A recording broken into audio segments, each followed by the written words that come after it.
Labrīt, dārgā Pāvila draudze. Varam sākt dievkalpojumu. Šis rīts ievads man tā kā uzticēts. Paldies Dievam. No sākuma laikam varam atzīmēt to, ka šodien ir kāda svētku diena. Vai kāds zina, kas šodien par dienu? Vārdsplēšu diena. Malec. Un kas notika? Tāda lieta kā Bermontiāde vai Latvijas neatkarīgās armijas uzvara pār Bermontu brīvprātīgo karaspēku pirms 93 gadiem aptuveni, 1919. gadā. Tā kā lieliski. Paldies Dievam par to notikumu. Bet laikam ne tāpēc mēs esam atnākuši šorīt šeit. Kas tad būtu iemesls, kāpēc mēs nākam uz draudzi, kāpēc mēs pulcējamies? Vai tas ir mums kā teātris, kā izklaides, kaut kāda vieta, uz ko mēs atnākam, lai nedaudz noskaņojumu sev pamainīt? Dažreiz dažiem varbūt tā liekas, un dažreiz varbūt tas aiziet tādā rutīnā, ka mēs vienkārši nākam, jo mēs jau sen nākam. Bet īstais iemesls mums laikam jāmeklē ir Dieva vārdā. Dieva vārds mums ir dots no Dieva, tas ir kā instrukciju grāmata.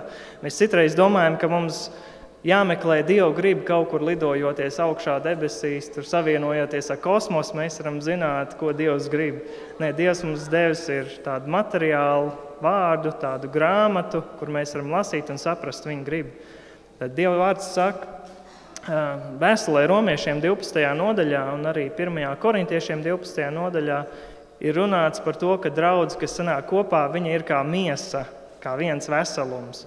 Un ka katrs viens no mums mēs esam kā locekļi. Ir galva, ir kājas, ir ausis, ir rokas. Un ka mēs sanākam kopā, mēs esam vesels, bet katrs pats pa sevi, mēs kā locekļi, mēs noteikti nevaram izdarīt tik daudz. Vai kāds saprot, ko es runāju? Ļoti labi. Tad es nerunāju pats ar sevi.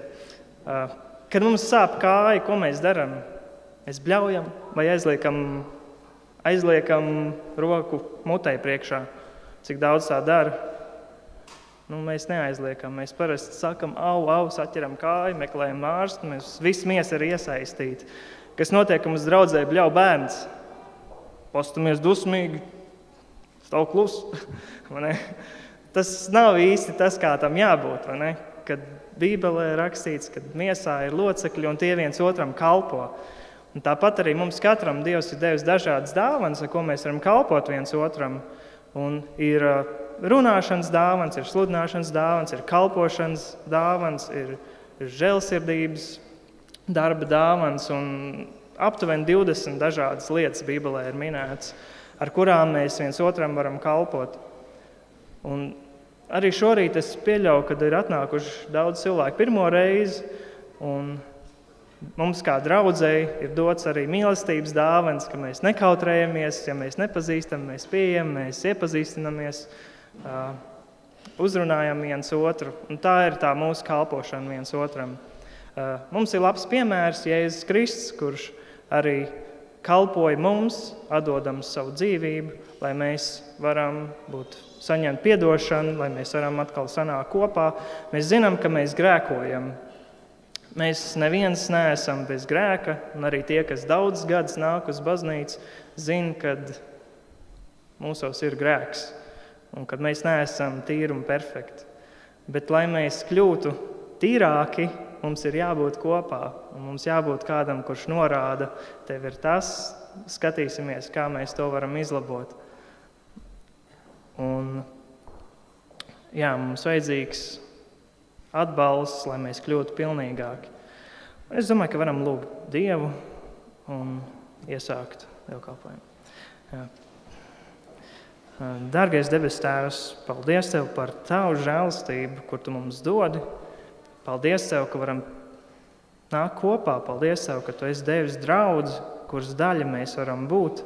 Es Tev lūdzu, ka Tu darbojies caur ikvienu no mums, palīdz mums nebūt pasīviem, bet aktīviem un lietot to dāvanu, kur Tu mums katram esi devis. Es Tev lūdzu, Dievs, ka Tu uzrunā mūsu sirdis šajā rītā un ka Tu palīdzi mums nekautrēties, bet būt tādiem, kādas Tu mūs vēlies redzēt. Veido mūs tādus, kādi mēs varam būt. Dievs, mēs neesam perfekti, mēs neesam pilnīgi, mums daudz kas trūkst. Es Tev lūdzu, ka caur šo dievkalpojumu, caur šo sadraudzību, ka mēs sanākam kopā, ka mēs veidojamies arvien pilnīgāki. Kungs, palīdz mums kalpot un arī caur dziesmām, caur piedalīšanos šeit. Es Tev lūdzu, ka Tu mūs audzē, ka Tu dari savu darbu caur katru vienu no mums. Lūdzu, svētī mūs šajā rītā, Jēzus vārdā. Amen.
Labrīt, mīļā draudze! Mēs varam piecelties kopīgi tie, kas, protams, vēlas, tie celties un dziedāsim pirmo kopdziesmu. Grāmatās tā ir 489. dziesma, bet tiem, kuriem no grāmatas, var droši skatīties arī uz ekrāniem, un arī uz ekrāna būs vārdi.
mums palīdz šorīt no rīta.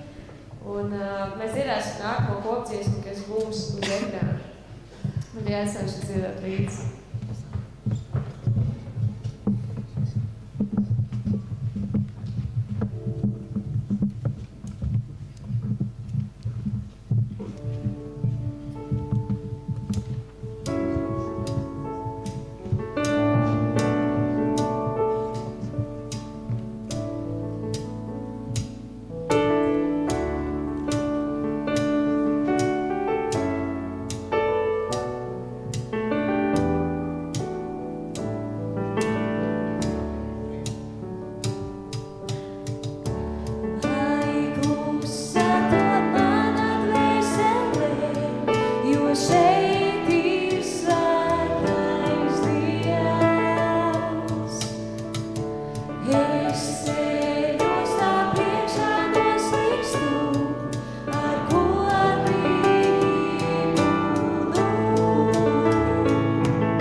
Lūksim Dievu.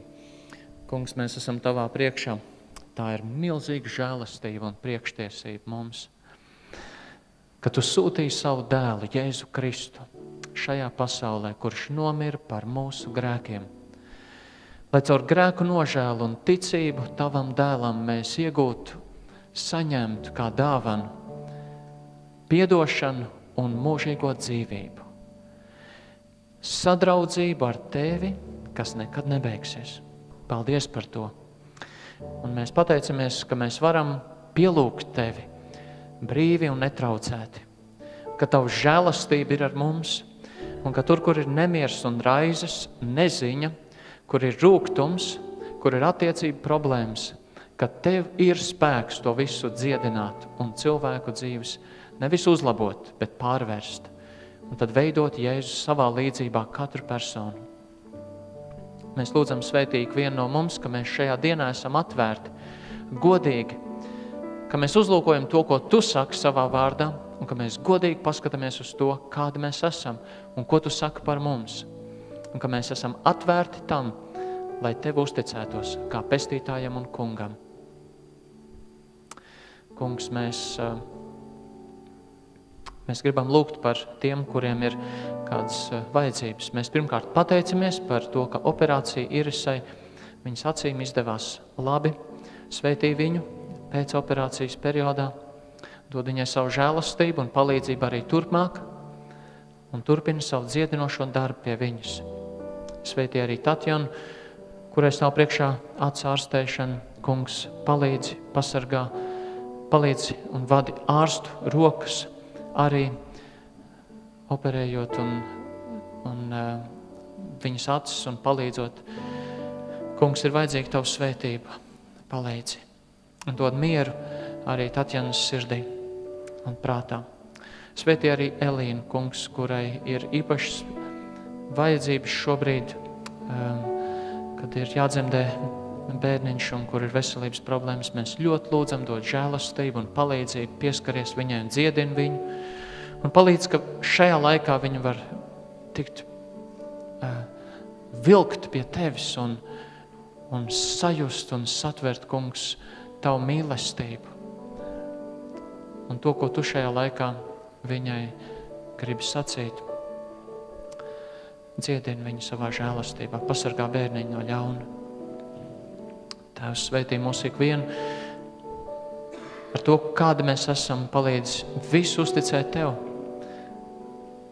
Neturēt kaut ko sev, lai ar to dzīvotu un ar savu gudrību censtos visu atrisināt, bet palīdz, Kungs, iegūt gudrību no Tevis un savu dzīvi dzīvot tā, ka tā ir vērtība un nozīme, un ne tikai priekš mums, bet mūsu līdzcilvēkiem un mūsu sabiedrībai un tautai.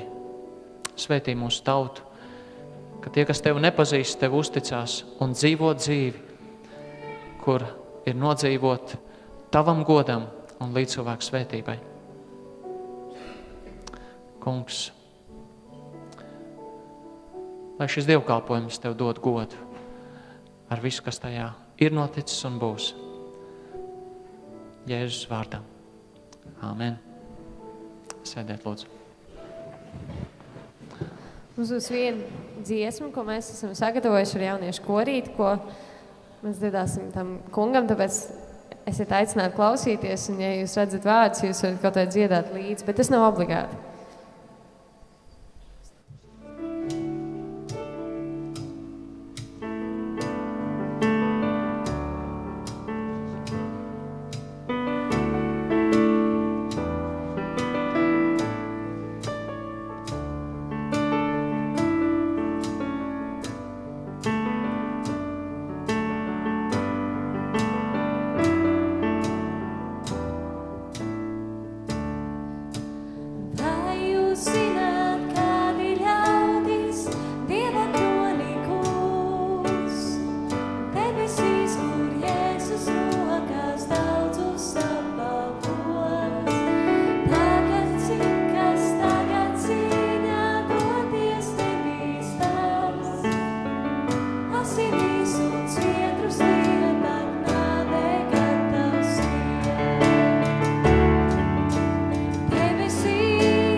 Savu tēvu deva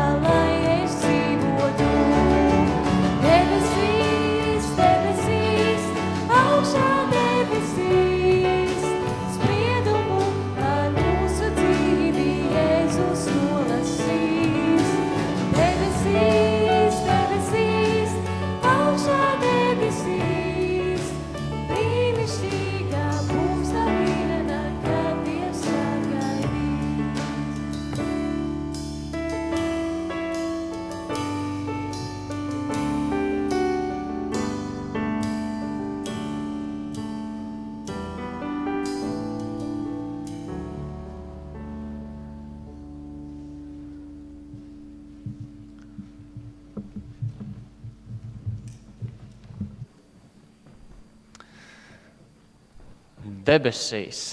Galā tas ir tas, kas saista katru kristieti, katru Dievu bērnu, lai dzīvot ne tikai šodienai, ne tikai rītdienai, bet dzīvot mūžīgi.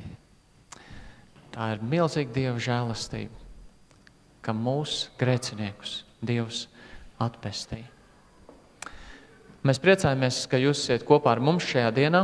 Šī ir draugu svētdiena. Mums ir prieks redzēt vairākus kopā ar mums, kas parasti nav. Un tas ir labi. Mēs dzīvojam, es domāju, šajā gadījumā Pāvila draudz šeit, Liepājā un nākam kopā ne jau tikai tāpēc, lai paši justos labi. Mēs gribam to, ko esam paši saņēmuši, par ko mēs priecājamies, līdzdalīt arī citiem mūsu līdzcilvēkiem. Un šajā brīdī es gribētu aicināt, mums ir vairāk jaunieši, kuriem ir kādas īpašas aploksnes sagatavotas. Un ja jūs esiet viesis mūsu vidū šodien, tu jau saņēmi. Tas ir labi. Ja jūs esiet viesis mūsu vidū šodien un neesiet saņēmuši tādu aploksni, kā Juris ir saņēmis, tad mēs gribam jums to iedot. Kur ir jaunieši ar aploksnēm?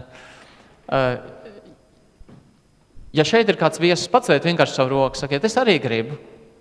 Jā, ir vairāki, kas pacēluši rokas. Maraks jau dabojā, jā. Tā kā droši jūs pacēt rokas un sakiet, vai arī, ja kāds no jums ir atvedis kādu viesu un jūs sakat, bet es gribu, ka viņš arī zina, kas tur ir iekšā, uzziniet. Vai arī, ja jūs sakat, es gribu aploksni, bet es nāku šeit reiz 3 mēnešos, vai es drīkstu, to arī drīksti.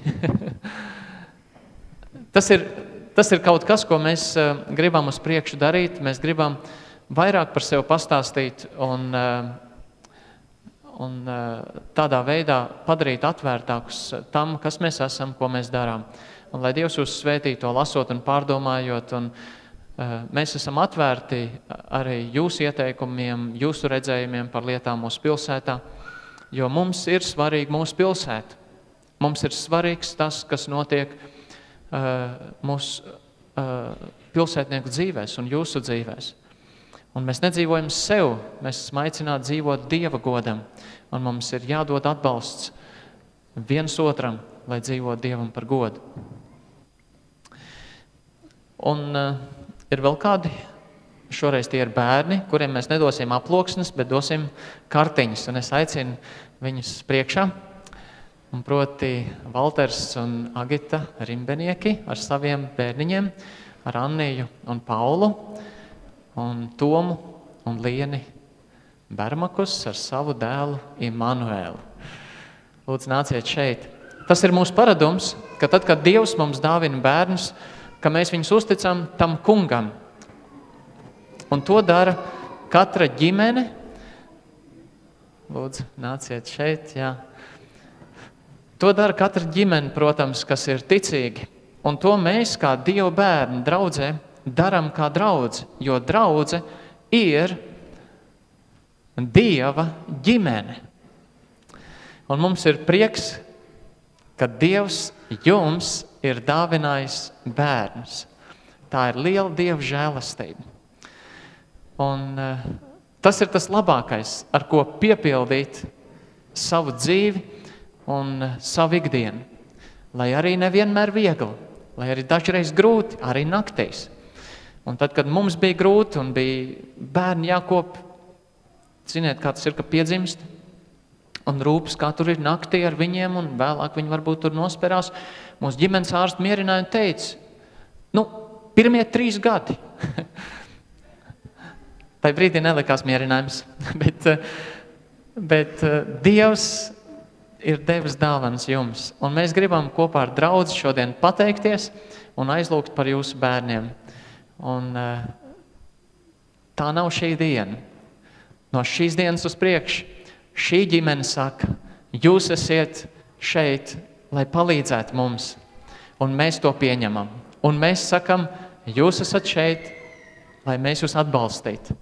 Un mēs gribam to darīt. Un lai tā nav šīs dienas lūkšana tikai, bet lai tā ir arī mūsu aktīva iesaistīšanās mūsu bērnu dzīvēs arī turpmāk. Piecelšies, lūksim. Kungs, mēs esam pateicīgi par Anneju. Mēs pateicamies, ka tu esi viņu radījis un veidojis.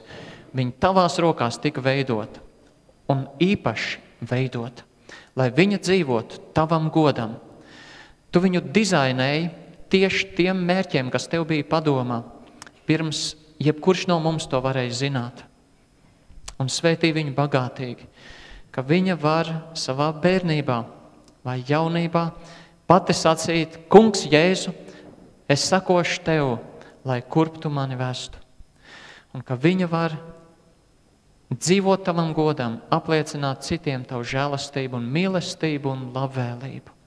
Kungs, svētī viņu bagātīgi. Mēs pateicamies, ka tu arī Rimbinieku ģimenei esi dāvinājis Paulu. Paldies par šo mazo bērniņu un ka viņa tiešām ir nākusi pasaulē maziņa, bet tavos nolūkos viņai nekad nav bijis paredzēta viduvēja dzīve. Jau tagad, balstoties uz tavu vārdu, mēs zinām, ka viņai ir paredzēta dzīve, ar kuru svētīt citus. Svētī viņu bagātīgi, lai jau kopš bērnības arī viņu uztic savu dzīvi tev un dzīvo tavam godam, ir prieks vecākiem un citiem, un ar katru savu rīcību pagodina tevi. Mēs lūdzam Dievs svētī visu Rimbinieku ģimeni, lai viņi vienmēr ir saliedēti, lai viņi vienmēr meklē atbalstu savai rīcībai tavā vārdā un runā ar tevi lūkšanā. Un ka viņu ģimeni ir viņu primārā draudze, izejot no kuras viņi ir par svētību daudziem citiem. Kungs, mēs pateicamies arī par Immanuelu. Tiešām vārds, kas mūs katru iedrošina, jo tā Dievs tu liki saukt savu dēlu. Kungs, mēs pateicamies par viņa dzīvi, ka tu to esi iesācis un iesācis mūsu vidū, un lai viņš ir par liecību mums un tautām, un lai viņš atspoguļo savā dzīvē savu vecāku mērķtiecību, apliecināt tavu labumu citiem. Lai viņš savā bērnībā vai jaunībā uzticās tev personīgi un aicina to darīt daudzus. Kungs, mēs nespējam un negribam nosaukt mazus ciparus, bet mēs uzticam viņu tavai vadībai. Svētī viņu, pasargā no ļauna un uzturi viņu savā žēlastībā. Un svētī bagātīgi visu ģimeni, ka viņi var būt vienmēr vienoti, mīloši, tevi pagodinoši. Un svētī mūs kā draudzi, ka mēs apzinātos, ka mēs esam viena vesela ģimene. Un ka šīs garīgās saites ir daudz jaudīgākas, spēcīgākas un izturīgākas nekā tās, kas mūs saist fiziski. Kungs, palīdz, ka mēs būtu līdzās viens otram un mēs būtu atvērti kā ģimenes viens otra dalībai savās dzīvēs, lai mantotu svētības, kuras nespējam pat saskaitīt. Paldies Tev par Tavu mīlestību un par Tavu bērnu ģimeni. Āmen. Sēdiet, lūdzu. Mēs gribam jums atstāt atmiņas. Annijai mēs ar vārdiem, kurus Jēzus ir sacījis, laidiet bērniņus un neliedziet tiem pie manis nākt, jo tādiem pieder debesu valstība. Šeit ir apliecinājums par to, ka tika aizlūgts par tevi šodien. Un puķis lūdzu, jā. Tāpat arī Paulai.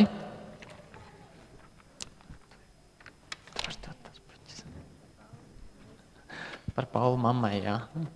Mēs tiešām priecājamies. Un, jā, jūs drusciņi pavēlu pieteicāt, bet jums būs pēc tam. Būs pēc tam. Bet mēs jums vismaz puķis varam iedot, un apliecinājums sakos. Un par Jāni, šeit ir Jānim tas, kas arī nāca ar nokavēšanos. Jā. Jā, jūs varat apsēsties.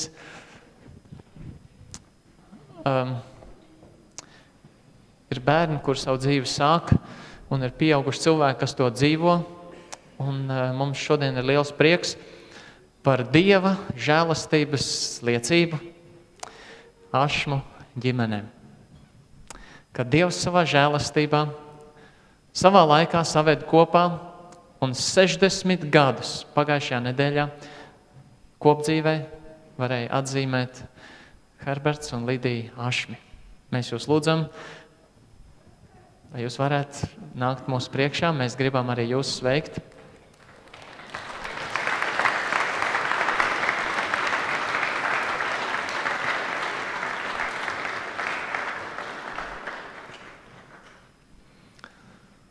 Es vēl nebiju piedzimis, kad viņi jau zināja, ko tas nozīmē piedot un tikt pāri ģimenes kādiem tādām problemātiskām varbūt situācijām un brīžiem un iet uz priekšu. Un mēs esam priecīgi par to, ka tā ir mūsu priekštiesība jūs pazīt un baudīt jūsu kalpošanu mūsu draudzē.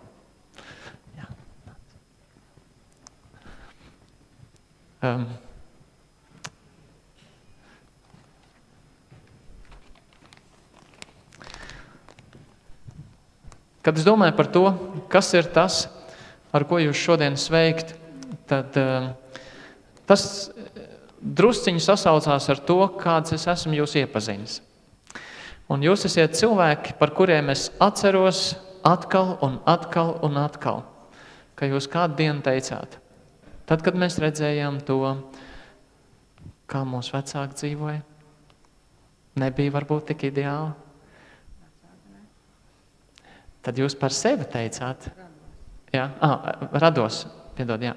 Un tad jūs par sevi teicāt tā, kad mēs to redzējām, mēs apņēmāmies, ka mūsu laulībā tā nebūs. Mums būs labāk nekā jūs rados. Jā. Jūs rados, jā, es atvainojos.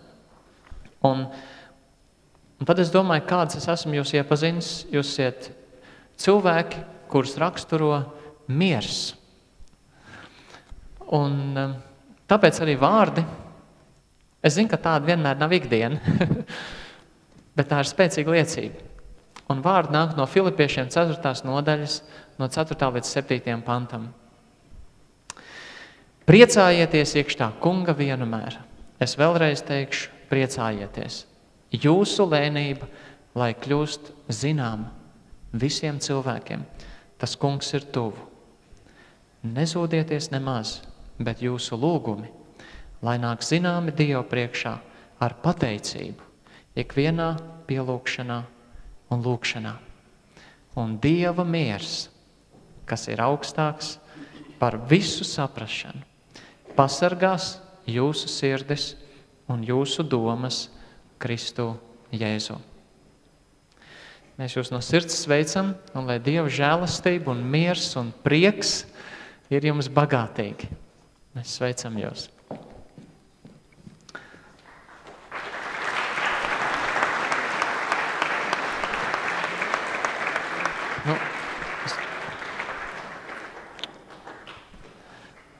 Tā kartiņa. Sveicam. Un varbūt jūs gribētu kādu vārdu sacīt draudzē? Tad jums jānāk šeit.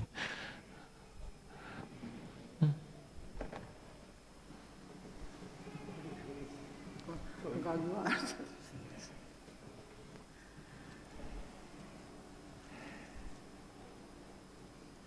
Vienīgais, ko varu Dievam pateikties, tā ir viņa žēlastība,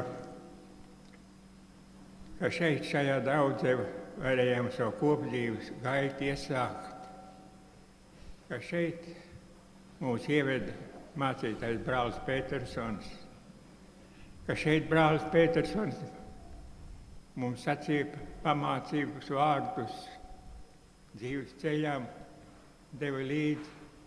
Šeit brālis Petersons par mums aizlūdza Dievu, un šeit brālis Petersons mums sveitīja Dievu vārdā.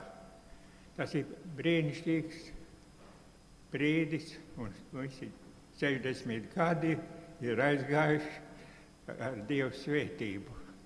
Tā ir Dieva žēlastība un dāvana, ko es esmu saņēmis ar savu dzīves draugu. Un es varu pateikties Dievam, ka viņš ir bijis klāt.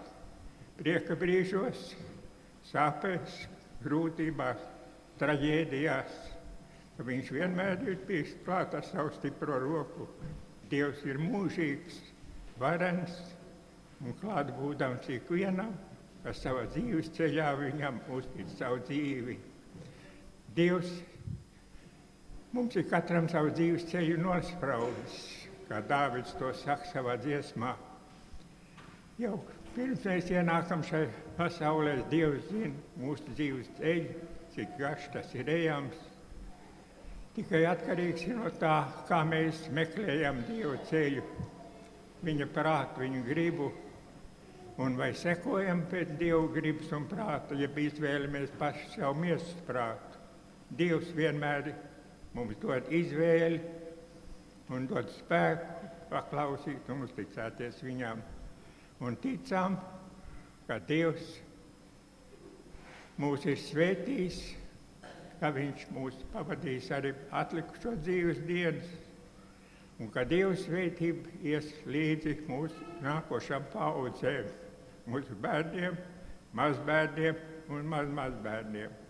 Dievs, lai mūs visus svētī, lai svētī šodien, kas esam kā draudze, viņa priekšā, lai mēs vienmēr meklējam un pildām Dievu prātu un Dievu gribu, tad mūsu dzīves laiks aizies kā sapnis, priekacīgs, apmierināts, visas vajadzības piepildījot. Dievs katru dienai dod savu svētību līdzi. Slava Dievam! Es daudz ko neatceros, ko mācītājs Pētersons teica pirms 60 gadiem, bet to, ka viņš novēlēja mums, lai mūsu dzīvē nepietrūkst mīlestību, to es atceros, un tas ir piepildījies. Un par to mēs pateicamies no sirds, pateicamies Dievam, ka tas ir tas, kas mūs visā šajā dzīvē ir vadījis, sargājis un devis savu mīlestību uz mums un savā starpā. Paldies jums!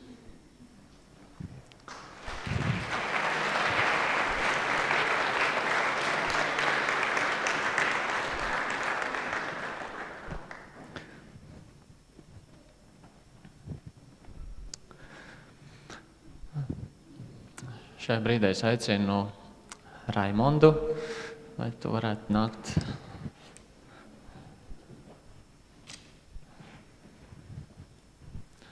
Tā. Nāc pie pults. Tā, nāc pie pults, jā. Tā, lai tu esi pie mikrofona. Jā, tur ir mikrofons, jā. Tepat priekšā ir. Sveiki! Jā, labi. Mēs esam vērojuši un citi varbūt arī ir runājuši un drusku pazīst Raimondu, bet varbūt daudziem no jums nav zināms, kas ir Raimonds un ko viņš šeit dara. Katru svētdienu uzticīgi apmeklēdams mūsu dievkalpojumus. Un tāpēc šajā dienā būs iespēja iepazīt Raimondu nedaudz, un es jautāšu kāds jautājums intervijas veidā, un Raimonds nedaudz par sevi mums pastāstīs. Varbūt sāksim ar to. Tātad tu pasaki kaut ko par sevi, vai tev ir ģimene un tam līdzīgi. Jā, man ir sieva un 2 bērni. Man ir Emils un Grēta. Viņi, jā, labi. Viņi 6 gadi un 3. Vai tu vari nedaudz pastāstīt, kas notika ar tevi? Man trauma ir, es ar kvadrciklu apkritu, un 3 mēnešus es biju komā, un tad 4 gadus es esmu akls. Akls ne, bet pusakls. Es kāds kontūrs redzu. Un tev ārsts tā kā sacīja, ka varbūt... Ārsti teica, ka nav nekāda izredzes izdzīvot. Man bija galvaskausa trauma. Nu jā, un cik es atceros, tad tas jau bija liels brīnums vispār, ka tu izdzīvoji pēc tam. Nē. Jā. Vai tu vari dažos vārdos pateikt, ko tu esi sapratis, kāpēc tas viss notika? Jo tādas situācijas uzstāda jautājumu, kāpēc tādas lietas notiek, ko tu esi domājis par to?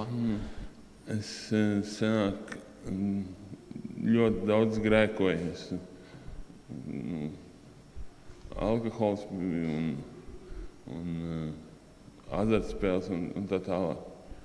Un Dievs deva otru iespēju man dzīvot. Jā. Pirms tam nebija tā, kad Dievs tev varbūt mēģinājis kaut kā pateikt, ka tev nevajag to darīt? Tā bija, bet es neklausīju. Jā. Dievs, man liekas, Dievs gribēja man mainīt, lai es... Jā. Ko tu esi, teiksim, sapratis uz šodienu, kā tev dzīvot tālāk?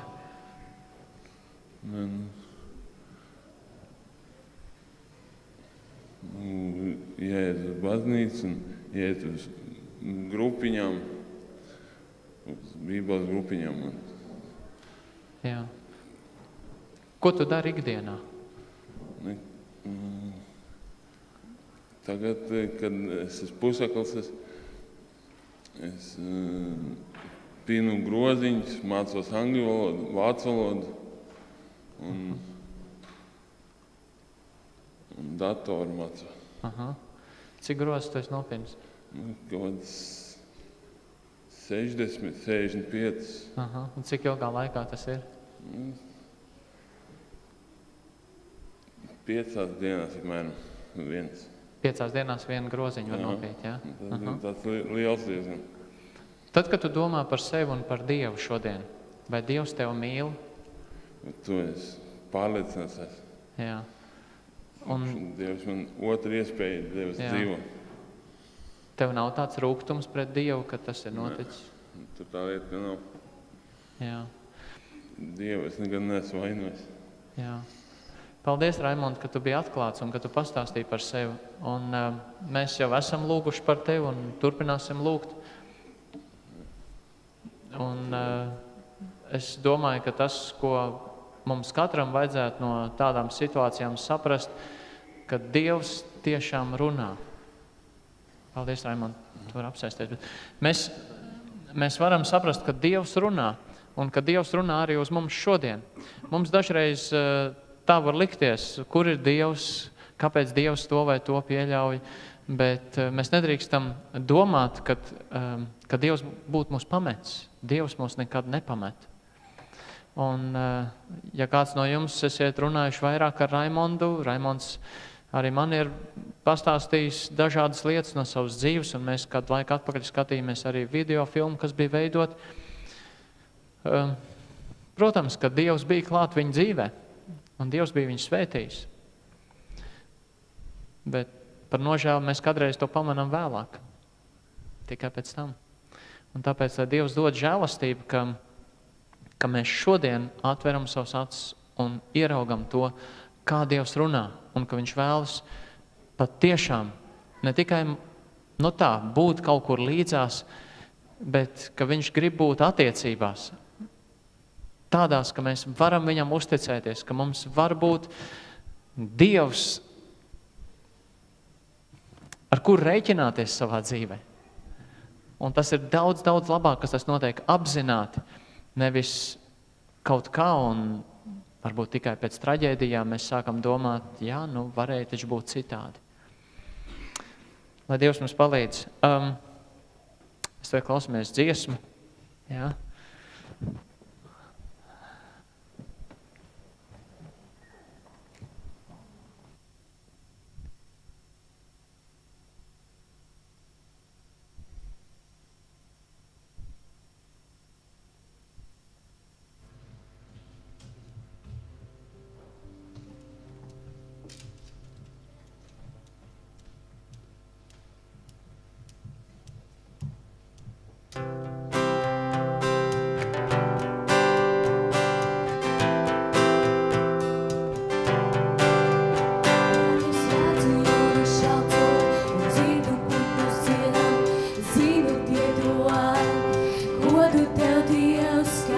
redzu mežus plašos, plašās debesis un jūru, dziļi tava mīlestība daudz plašāka.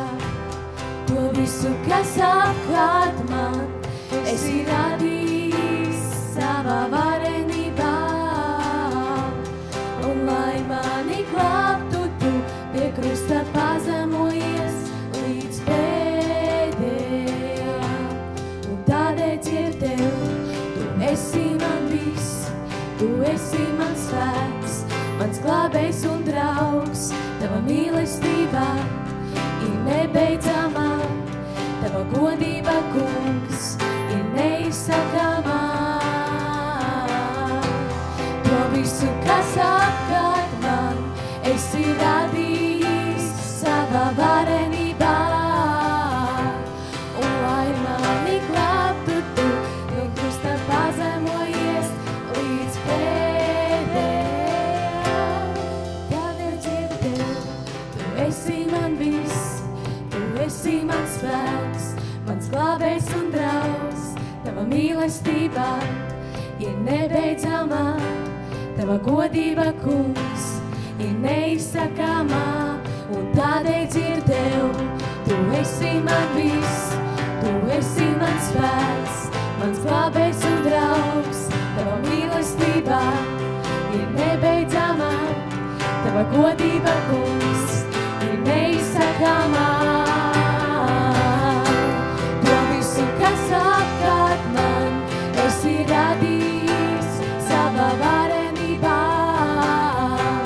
Un lai mani glābtu, tu pie krusta pazemojies līdz pēdējām. Kad es redzu jūru šalcot un dzirdu putnus dziedāt, zinu tie dod godu tev, Dievs. Kad es redzu mežus plašos, plašās debesis un jūru, zinu tava mīlestība daudz plašāka.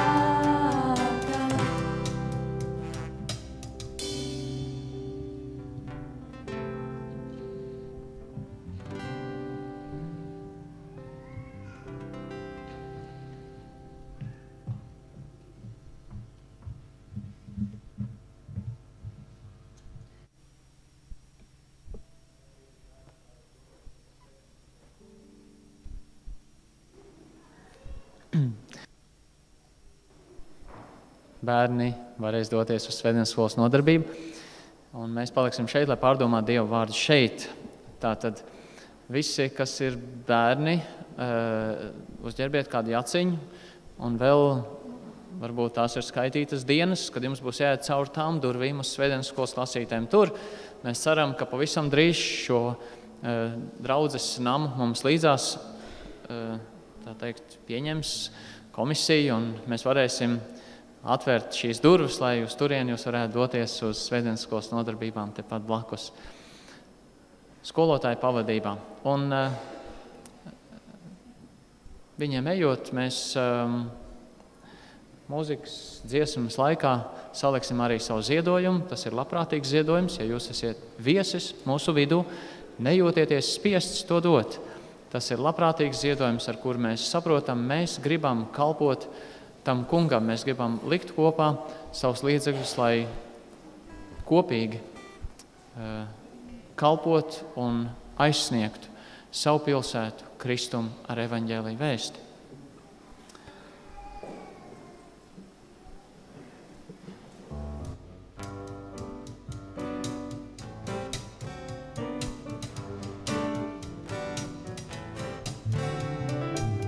Tas kungs ir mans gans, man netrūkst nevienā. Tas kungs ir mans gans, man netrūkst nevienā. Tas kungs ir mans gans, man netrūkst nevienā. Tas kungs ir mans gans, man netrūkst nevienā. Viņš man liek ganīties, zarainās ganībās. Viņš mani vada pie skaidra ūdens,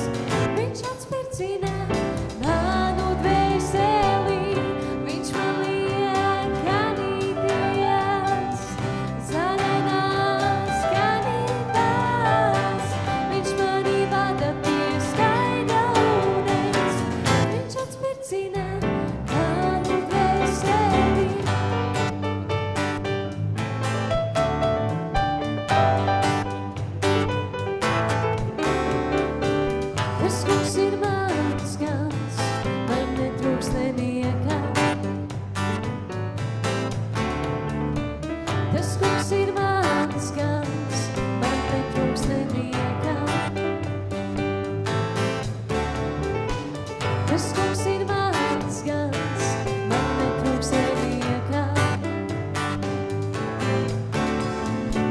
Tas kungs ir mans gans, man netrūks neviekā. Viņš man liek ganīties, zaļanās ganībās. Viņš mani vada pie skaidra ūdens, viņš atspirdzina manu dvēseli. Viņš man liek ganīties, zaļanās ganībās. Viņš mani vada pie skaidra.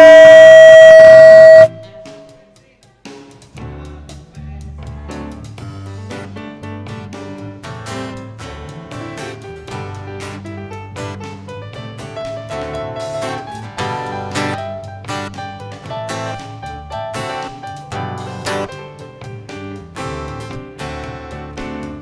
kungs ir mans gans, man netrūks neviekā. Tas kungs ir mans gans, man netrūks neviekā. Tas kungs ir mans gans, man netrūks neviekā. Tas kungs ir mans gans, man netrūks neviekā. Viņš man liek ganīties, zaļainās ganībās. Viņš mani vada pie skaidra ūdens, viņš atspirdzina manu dvēseli. Viņš man liek ganīties, zaļainās ganībās. Viņš mani vada pie skaidra ūdens, viņš atspirdzina manu dvēseli.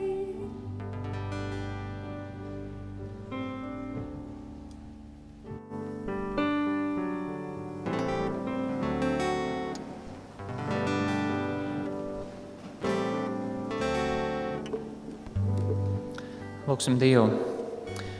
Kungs, mēs esam pateicīgi Tev par to, ka Tu rūpējies par mums. Un Tev ir svarīgs tas, kas notiek mūsu dzīvē.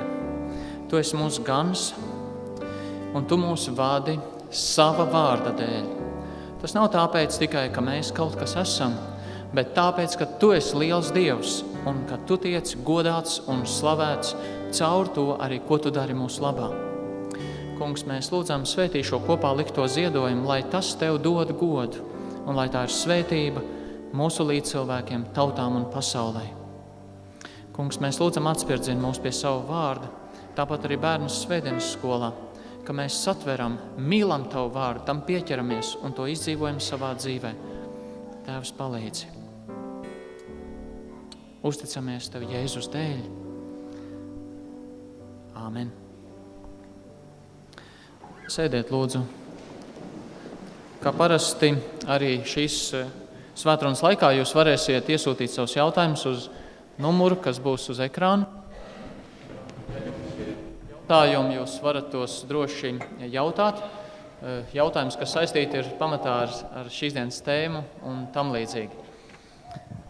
Šodien mēs abi ar Tomi kopā runāsim un sludināsim. Un mēs ceram, ka tādā veidā arī varbūt būs iespēja no dažādām pusēm paskatīties uz Dievu vārdu.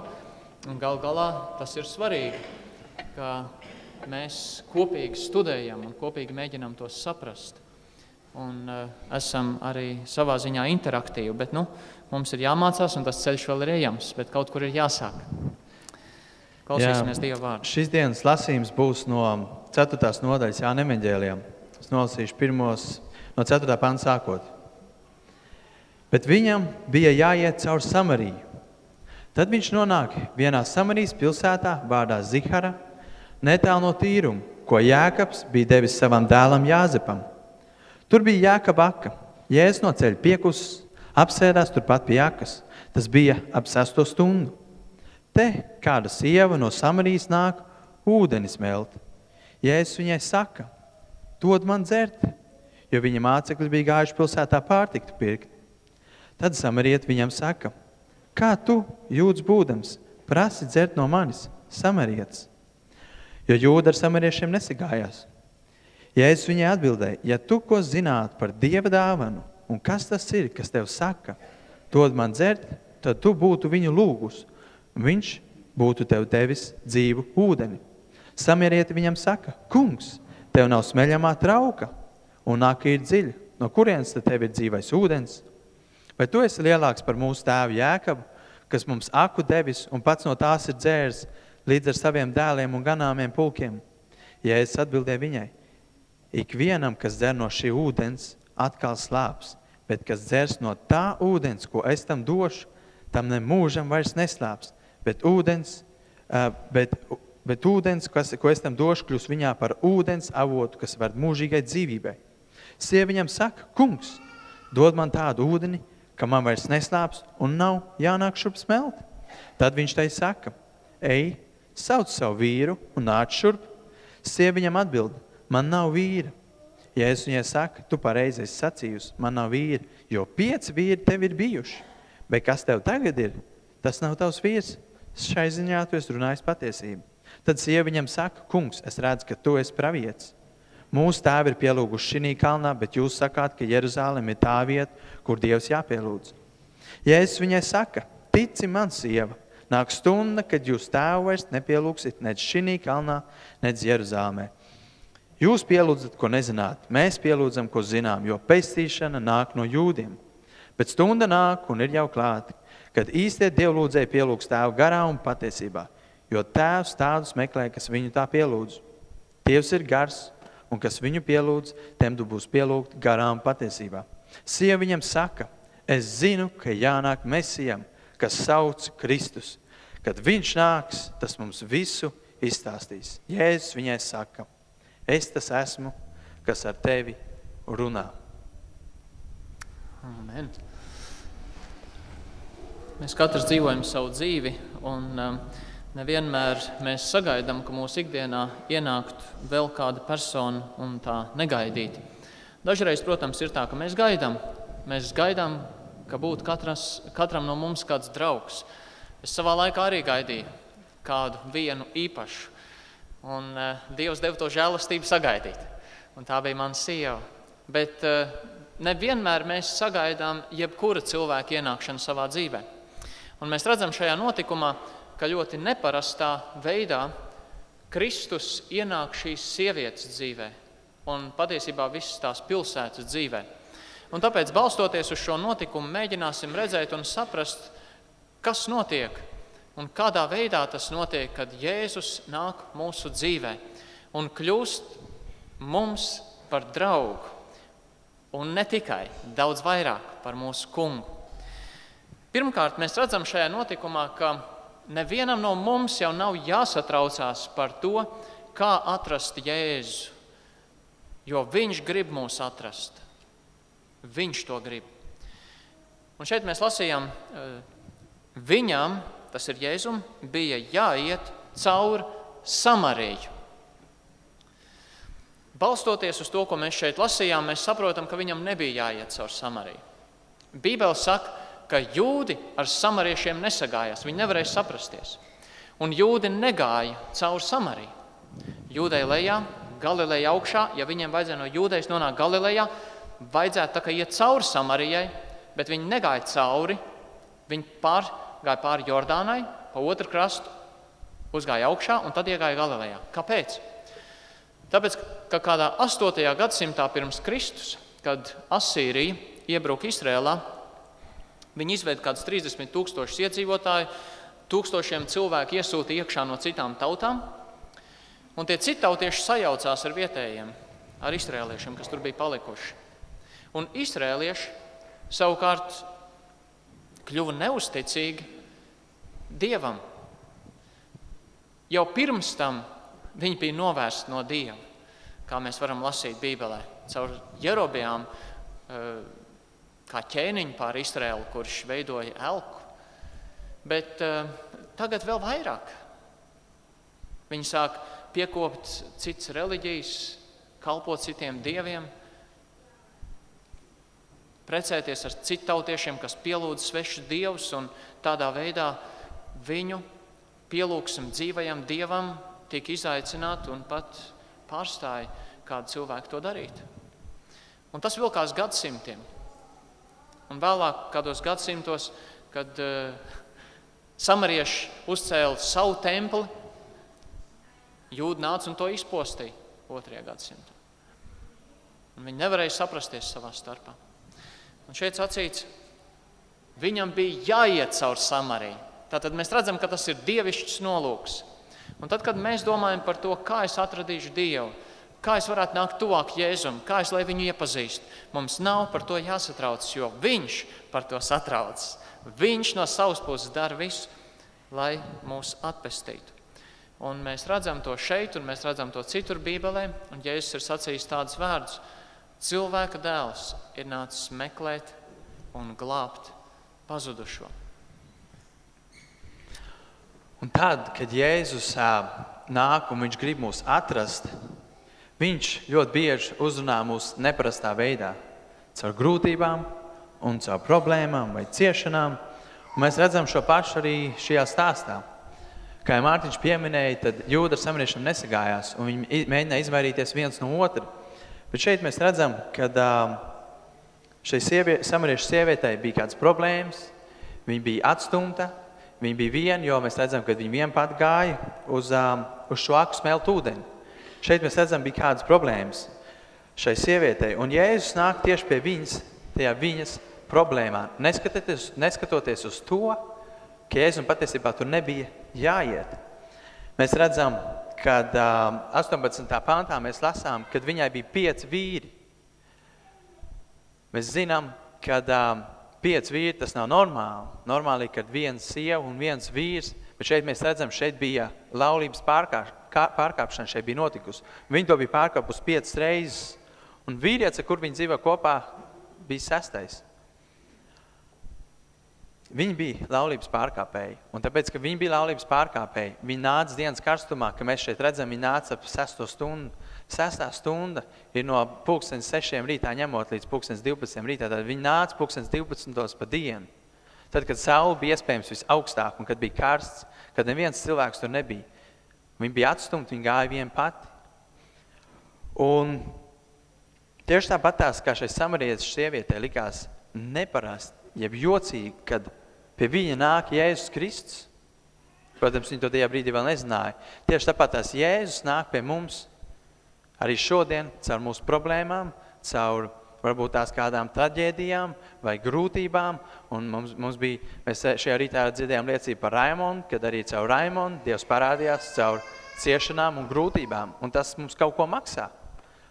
Un tieši tāpat bija šajā gadījumā šo sievieti. Un mums šodien arī Jēzus uzrunā ļoti, ļoti neparastā veidā.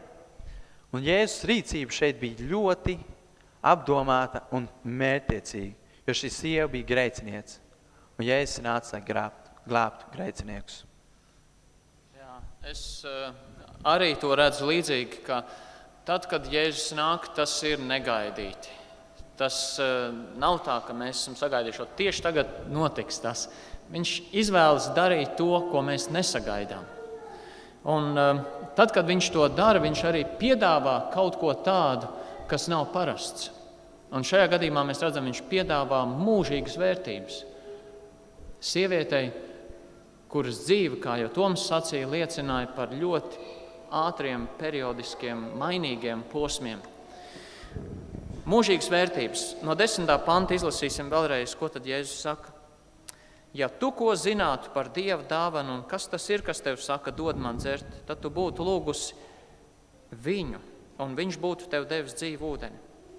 Samarieta viņam saka, kungs, tev nav smeļamā trauka un aki ir dziļi, no kurienes tad tev ir dzīvais ūdens?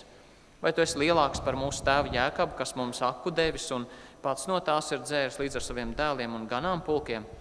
Jēzus atbildēja viņai, ikvienam, kas dzers no šī ūdens, atkal slāps, bet kas dzers no tā ūdens, ko es tam došu, tam ne mūžam vairs neslāps, bet ūdens, ko es tam došu, kļūs viņā par ūdeni avotu, kas verd mūžīgai dzīvībai. Pirmkārt, par dzīvu ūdeni sauc tekošu ūdeni, tādu, kas nav nav vienā vietā uz vietas. Un meklēt ūdeni un rakt akas, tas nav viegli. Es pats esmu piedalījies drusciņ tādā procesā daudzus gadus atpakaļ, un tas ir grūti. Protams, šodien tā ir urbums, un tur vajadzīga jau speciāla tehnika un tam līdzīgi, bet rakt akas tā, kā to darīja senatnē, tas bija grūti. Un arī tur, kur viņa dzīvoja jūdi, sieviete saprata, kā, vai tad tu esi lielāks, kur tu dabūsi dzīvu ūdeni? Vienkārši, tu pats, viens pats. Kas tas ir par apgalvojumu? Viņi nespēja sākumā skatīties uz to, ka Jēzus piedāvā kaut ko pārlaicīgu, kaut ko nemateriālu. Bet tas ir tas, ko dara Dievs. Dievs nāk mūsu dzīvē un piedāvā kaut ko, kas ir daudz pārāks par esošo. Bībele saka, ka redzamais ir laicīgs, neredzamais ir mūžīgs. Bībele saka, ka grēka alga ir nāve, bet Dieva balva, Dieva dāvana ir mūžīgā dzīvība. Tas, kas ir materiāls, tas ir pārējoši. Jēzus piedāvā kaut ko, kas nezūd.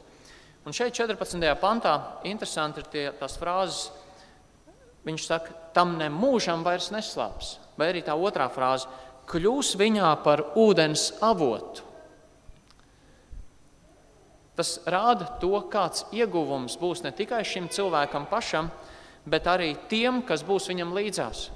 Ka viņš pats iegūs kaut ko varētu salīdzinoši raksturot kā tādu, ka vairs neslāpst. Un kas ir tās lietas, pēc kurām cilvēks slāpst savā dzīvē? Jūs varat nosaukt kādus? Ko cilvēks saka? Es gribu, ka man būtu beidzot miers. Viņš ir skrējis un attiecību problēmas un daudz citas lietas. Viņš saka, es gribu mieru. Kas vēl ir tas, pēc kā cilvēks slāpst? Prieks. Cilvēki ir depresijās, nelaimīgi. Saka, es gribu būt priecīgs, bet nevis tā, ka tikai uzjautrināts, tas pāriet un pazūd. Es gribu tādu kaut ko paliekošu. Cilvēki grib labas attiecības. Viņi visu to grib, bet kā to dabūt? Un šeit Jēzus norāda uz sevi. Viņš saka, es došu dzīvu ūdeni. Viņš dod pats sevi. Un viņa personā mums ir iespēja iepazīt to, kas nav pārējoši vairs. Tās ir mūžīgas vērtības, jo tas nāk caur viņu un viņa personā. Un tad cilvēks kļūst brīvs no tā, kas ir pārējoši. Tātad Kristus priekšā viņš atzīst, kas ir bijis tas traucējošais. Varbūt grēks, rūgtums, nepiedevība, pieredze, kur cilvēks vairs negrib savā dzīvē ņemt līdzi, kā tikt no tās vaļā. Grēks ir jāatzīst, un ja mēs to atzīstam, Dievs to piedod, un mēs kļūstam brīvi. Un šeit šī frāze, kļūs viņā par ūdens avotu. Kāda ir avotu būtība? Avots visu laiku izbērd ūdeni. Jūs esat bijuši pie tāda avota kādreiz? Es esmu savā dzīvē vismaz vairākas tādas redzējis, kur vienkārši nāk ūdens ārā. Nāk, un visu laiku tas notiek. Ziema un vasara.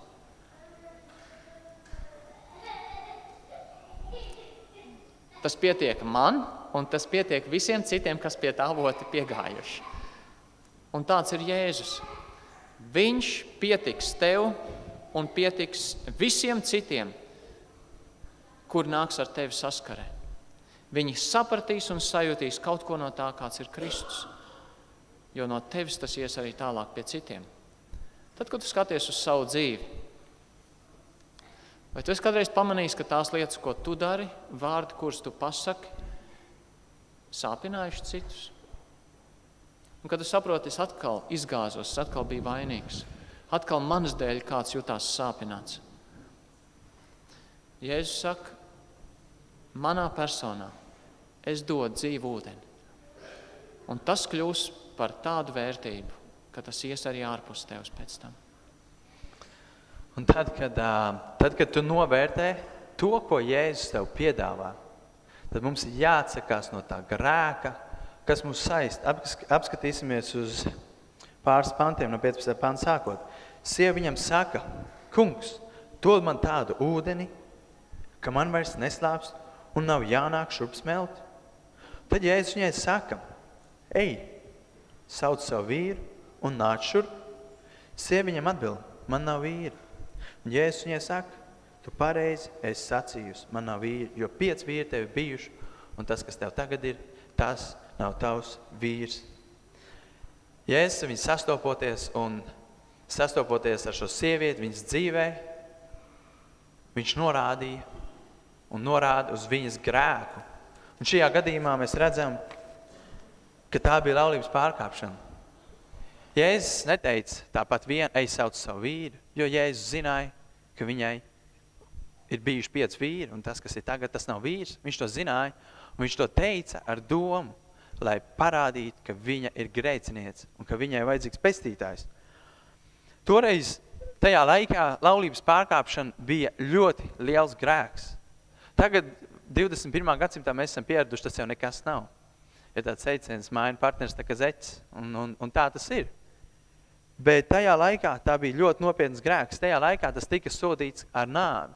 Tas bija tik nopietni, kad ja sieva vai tik pārkāpt laulību, tad ļoti bieži vien tā tika nomētāta ar akmeņiem.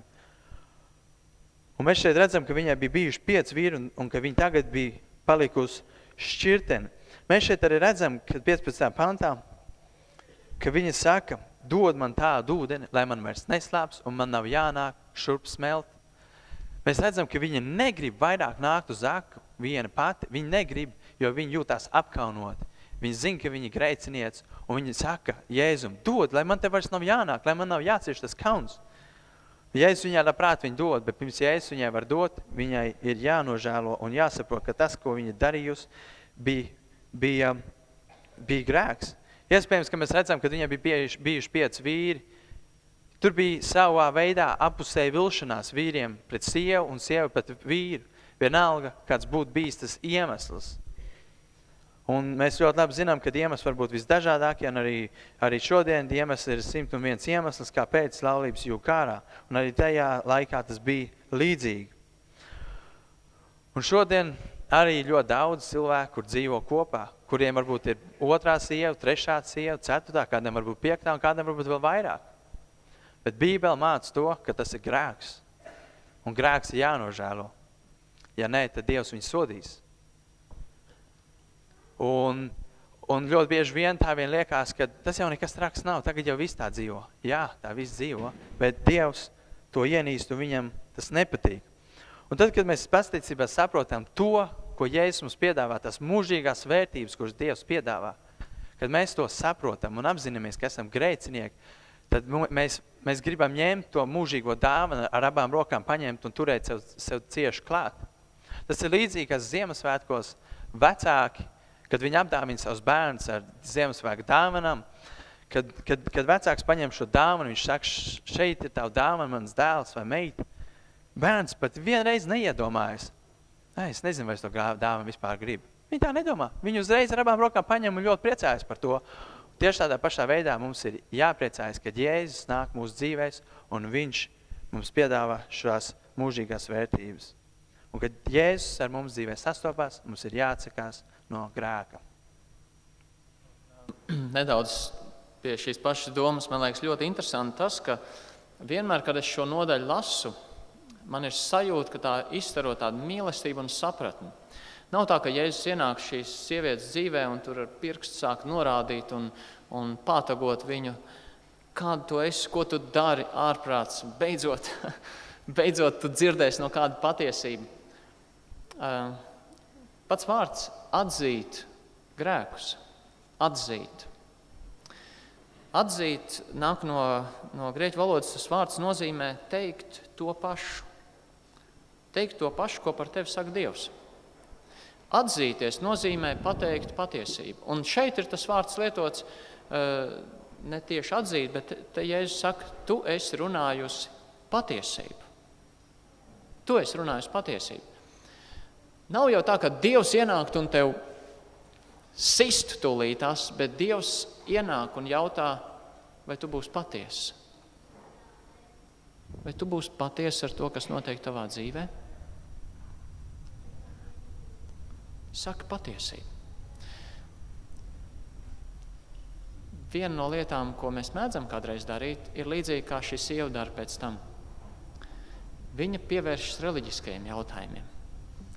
Un mēs redzam šeit tālāk no 19. panta, ka viņi ir kaut kur sajutusi, ka tā viņas reliģiskā pieredze ir tikusi izaicināta.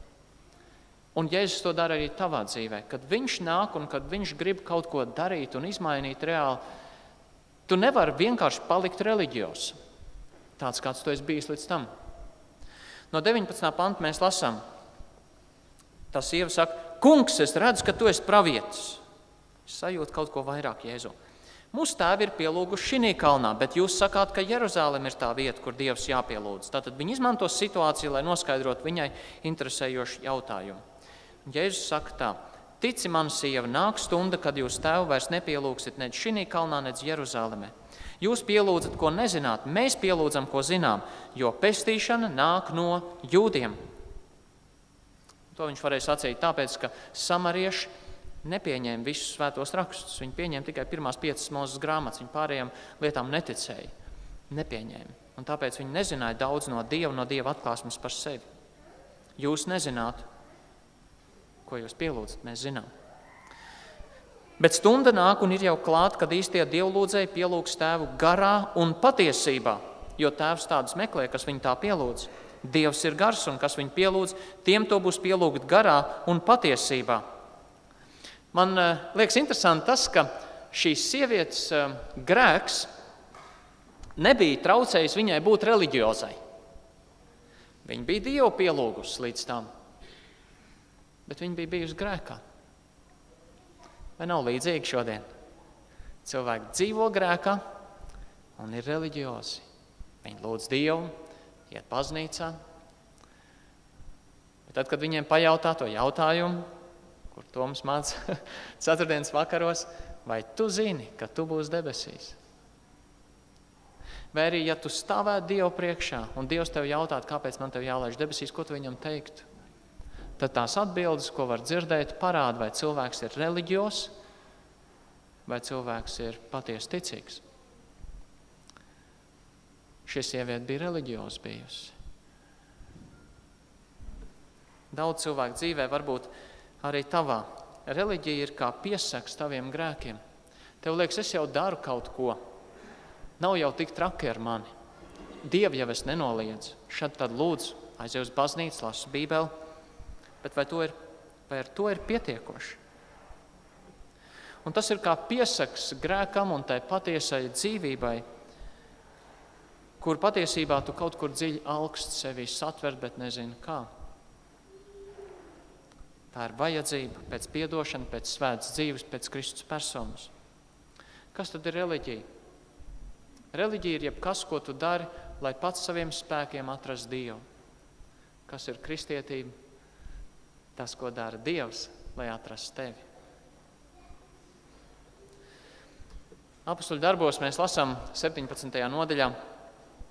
Dievs, kas radījis pasauli un visu, kas tanī, būdams debesu un zemes kungs, nemājo rokām celtos tempļos. Cilvēki cēla, taisīja, būvēja, veidoja pielūgsmes rituālus, kā tikai tuvāk Dievam. Kalpot viņam. Kad Jēzus nāca, viņš teica, es neesmu nācis, lai man kalpot, bet lai pats kalpot. Viņš atdod sevi mums. Tēvs meklē tādus, kas viņu pielūdz garā un patiesībā, Jēzus varēja sacīt. Kāds esi tu šodien? Vai tev ir Kristus persona, vai tu esi viņam pieķēries un zini, ka viņš ir visu izdarījis? Ja tu centies saviem spēkiem piekopt reliģiju un ceri, kā ar to vien, jau tu Dievu ietekmēs un gan jau viss būs labi. Kā ir ar tevi? Un tad, kad mēs redzam, kad Jēzus sastopas ar šo sievieti, mēs redzam, ka viņš nenāca, lai dotu jaunu reliģiju, bet viņš nāca, lai dotu savu personību, jeb pats sevi. Un tieši tāpat tas ir ar mums. Jēzus nāk mūsu dzīvēs, kad viņš ienāk, viņš neienāk, lai vest mūs pie kādas reliģijas, vai kāda draudze, vai vienalga, kas tas būtu. Viņš nāk pats, viņš nāk kā persona, kā Dievs, kurš ir spējīgs mūs izglābt. Un tad, kad mēs esam godīgi, ja tu esi godīgs pret sevīm, un tu saproti, un tu sajūti to, ka Jēzus nav tikai cilvēks, kurš grib uzlabot tavu dzīvi, bet gan to, ka viņš ir Dievs, kurš vēlas izmainīt visu tavu dzīvi un uz visiem laikiem. Viņš nevēlas tikai uz pāris gadiem vai kamēr mēs dzīvojam šeit, bet uz visiem laikiem. Tad, kad sieva atvēra acis, šī samarieša sieva, kad viņa atvēra acis un viņa saprat, jā, patiesībā tā reliģija, kas man bija, tā bija beigta, tas grēks, kurās dzīvoja, tas man nospied, tad, kad viņi to saprat, tad, kad viņi atvēra savus garācis, tad viņi saprat, ka Jēzus ir vienīgais, Jēzus Kristus kungs ir vienīgais, kurš viņu var izglābt, kurš var viņas dzīves sakārtot, un ka viņš viņai grib palīdzēt. Un Dievs ne tikai uzlabo mūsu dzīvi, liekas, ka jā, Dievs mums padara viņu labāk. Viņš ne tikai viņu padara labāk, bet viņš viņu izmaina uz visiem laikiem. No tās dienas, no tā mirkļa, kad mēs pieņemam Jēzu Kristu kā savu glābēju, mūsu dzīve vairs nav nekad tāda, kāda viņa bija pirms tam. Bībelē teikts, ja kas ir Kristu, tas ir jauns radījums. Kas bijis, ir pagājis, viss ir tapis jauns. Tu netiek teikts, kaut kas ir tapis jauns. Viss ir tapis jauns. Dievs mums dod jaunu sākumu. Bet tas var notikt tikai tad, kad mēs atzīstamies, ka mēs esam grēcinieki un ka mēs saprotam, ka mums ir vajadzīgs Jēzus Kristus un ka mums ir vajadzīga pestīšana. Tādā veidā, kā to saprat šie cilvēki, citi samarieši, kā to saprat, un mēs lasām 41. pantā, tad vēl daudz vairāk kļuva ticīgi Jēzus vārda dēļ. Un sacīja sievai, mēs vairs neticam tavas runas dēļ, jo mēs tagad paši esam dzirdējuši un zinām, ka viņš tiešām ir pasaules pestītājs. Ka šie cilvēki saprat savās sirdīs, katrs priekš sevīm individuāli, ka viņam vajadzīgs Jēzus Kristus, ka Jēzus Kristus ir vienīgais, kurš var piedot visus grēkus. Kad viņi to saprat, viņi atzina, ka Jēzus tik tiešām ir pasaules pestītājs. Ko tu darīsi ar Jēzu šajā rītā? Vai tu uzticēsies viņam? Vai tu atdos savu dzīvi Jēzum? Jeb tu turpinās paļauties uz saviem spēkiem? Jeb tomēr atdos savu dzīvi viņam? Vēstulē Ebrejiem 9. nodaļā, 27. pantā mēs lasām, cilvēkam ir nolemts vienreiz mirt, bet pēc tam tiesa. Mēs vienreiz dzīvojam, bet pēc tam mēs stāvēsim tiesas priekšā. Un ja mēs nebūsim savas dzīves atdevuši Jēzum Kristum, ja mēs nebūsim visu savu dzīvi atdevuši Jēzum Kristum, kurš var visas lietas sakārtot un salikt tā, kā vajag, tad mums nebūs jābaidās tiesas dienā, ko mēs atbildēsim, jo Jēzus Kristus būs tavs advokāts un aizstāvs, bet tikai tad, kad mēs būsim uzticējušies savas dzīves Dievam. 1. Jāņa vēstule, 5. nodaļa, 13. pantā ir teikts kaut kas priekš visiem mums. To es jums rakstu, lai jūs zinātu, ka jums ir mūžīgā dzīvība, kas tica Dieva dēla vārdam. Tur netiek teikts, lai jūs varētu domāt, lai jūs varētu cerēt, ka jums ir mūžīgā dzīvība, bet ka jūs varētu zināt, ka jums viņa jau ir. Nevis kādiem būs, vai varbūt būs, bet ka viņa jau ir. Un ja es to rakstu, un šeit Bībelē tas ir teikts, tāpēc, lai mēs zinātu, ka mums ir, ja mēs ticam Dieva dēla vārdam. Romiešiem 10. nodaļā ir teikts, jo ik viens, kas piesauc tā kunga vārdu, tiks izglābts. Tur ir teikts, ik viens. Ja ik viens no mums šajā rītā, ik viens var piesaukt tā kunga vārdu un tapt izglābtam. Vai tu esi viņu piesaucis šajā rītā? Vai tu esi viņu savā dzīvē piesaucis? Un ja nē, tad tu to vari darīt šajā rītā. Šajā brīdī lūksim Dievu, un es aicinu, ka mēs nopietni šo jautājumu pārdomājam, vai mēs zinām, kur pavadīsim mūžību. Jēzus gāja cauri Samariju. Dabīgā veidā viņam nebija tur jāiet, bet viņš tur gāja tāpēc, ka viņš mīlēja grēciniekus. Un viņš šorīt ir arī šeit, un viņš runā uz tevi, uz mani, uz mūsu dzīvi. Vai mēs teiksim, jā, Jēzu, es atzīstu, es saku patiesību, tāda ir man dzīve, man ir vajadzīga tavu piedošana. Vai mēs esam gatavi to darīt? Mēs lūksim Dievu, un es aicinu noliekt galvas Dievu priekšā. Un, ja kāds no jums grib ka jūs vienkārši gribu savā sirdī sacīt, Jēzus, es gribu tev sekot, es gribu staigāt ar tevi, es nezinu, kā un kas notiks, bet man tas ir vajadzīgs. Tu vari šajā brīdī arī pacelt savu roku, mēs zināsim, ka tā ir tava izvēle šajā brīdī, un mēs lūksim par tevi. Ja tu esi tāds, pacel savu roku, mēs aizlūksim. Paldies, lai Dievs svētī. Lai Dievs svētī, lai Dievs svētī. Lai Dievs svētī katru no jums, un mēs lūksim Dievu. Kungs, mēs nākam tavā priekšā. Mēs pateicamies, ka esam situācijā, kurā tu neesi tāls, bet tu esi tuvs, jo tu izvēlējies nākt un mūs atrast. Un tu mūs pārsteidz ar to, kā tu runā. Un tu piedāvā mūžīgas vērtības. Un tu piedāvā izmainīt dzīvi. Tu piedāvā nomainīt reliģiju ar sekošanu tev, tavai personai. Un pāri visam, viss rezultējas ar grandiozu izmaiņu. Mēs vairs neesam pazuduši, bet mēs piederam tev un esam tavu bērni. Kungs, Jēzus, paldies par to visu. Un svētī mūs, ka mēs varam paļauties uz tavu vārdu, uz to, ko tu esi sacījis, ka ja atzīstamies savos grēkos, tad tu esi uzticīgs un taisns, ka tu mums piedod grēkus un šķīstī mūs no visas netaisnības. Un caur ticību un paļāvību uz tevi mēs varam zināt, ka mēs vairs nemirsim un nenonāksim elle, bet mēs nonāksim pie tevis godībā un pavadīsim mūžību kopā ar tevi.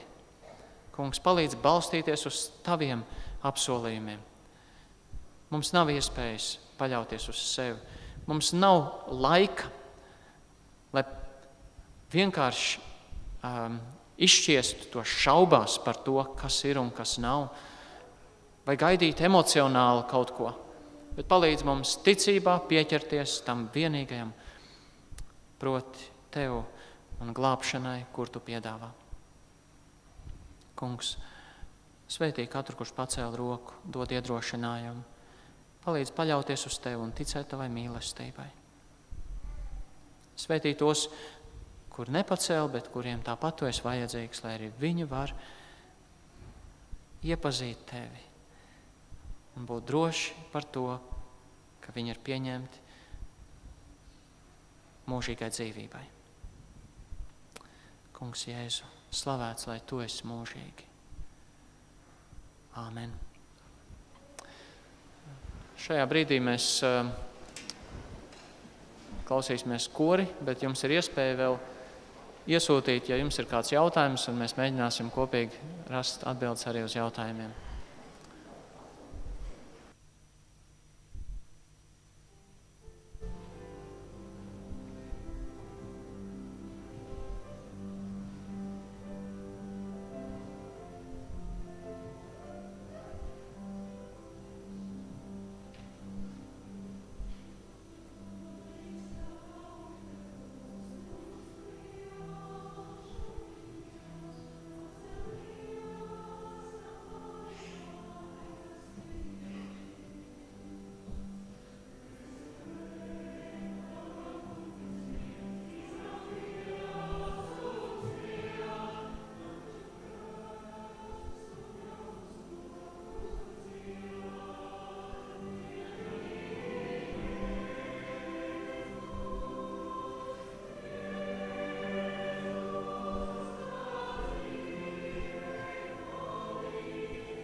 lūdzu. Kas vienkāršos vārdos ir žēlastība. Mēģināsim ap divu atbildēt, jā? Tātad žēlastība, ja mēs domājam par žēlastība ir kaut kas, ko mēs saņemam nepelnīti. Tas ir, es neesmu to pelnījis, es neesmu neko izdarījis, lai to saņemtu. Es neizskatos tā, lai to saņemtu. Man nav atbilstoša izglītība vai kā kurā situācijā tas nu būtu. Vienalga. Žēlastība ir kaut kas, ko es saņemu pilnīgi necienīgs un nepelnīti. Tā ir žēlastība. Man ir Bībeles panta arī par to. Jā, Romiešiem 6.23. Romiešiem 6.23 ir teikts, jo grēka alga ir nāve. Tad grēka alga ir tas, ko mēs nopelnām. Mēs katrs ejam uz darbu un mēneša beigās mēs saņemam algu, un tas ir tas, ko mēs nopelnām. Un mēs to esam pelnījuši. Un tur ir teikts, grēka alga ir nāve, mēs visi grēkojam, un mēs esam pelnījuši nāvi. Bet Romiešiem 6.23 nebeidzās tajā teikumā, tur ir turpinājums, bet Dieva žēlstības dāvana ir mūžīgā dzīvība. Un tas ir tas, ko mēs nenopelnām, bet tas ir tas, ko mums Dievs dod par brīvu, tikai tad, ja mēs pieņemam Jēzu un ja mēs viņam lūdzam, lai viņš mums to dod. Paldies. Ko īsti nozīmē pārkāpt laulību, vai tas var notikt arī emocionāli? Tu sāksi, man Saki. Pārkāpt laulību. Bībele saka, ka arī tas, kurš uzlūko sievieti vai sievieti vīrieti, arī ir ar to pārkāps laulību. Kas ir laulība? Laulība ir derība divu cilvēku starpā uz mūžu. Un laulības lielais aicinājums pēc rakstiem ir atspoguļot Kristus un draudzes attiecības. Un tieši tāpat kā nekad nebūs tā, ka Kristus pametīs draudzi, un ka draudzei varētu būt cits glābējs, lai viņi nonāktu mūžībā, debesīs. Tieši tāpat arī vīram ir jābūt uzticīgam savai sievai un sievai savam vīram. Ko tas nozīmē, ka kāds pārkāp laulību vai no laulības uz āru vai kāds no ārpuses vēlas ar kādu no laulātajiem?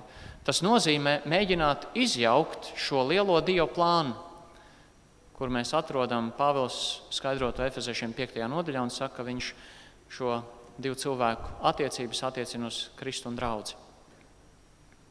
Tātad, un jebkurš, kurš grib izjaukt šo Dieva plānu, Dieva acīs nav pelnījis neko labu, tā maigi sakot. Un tā ir pārkāpšana.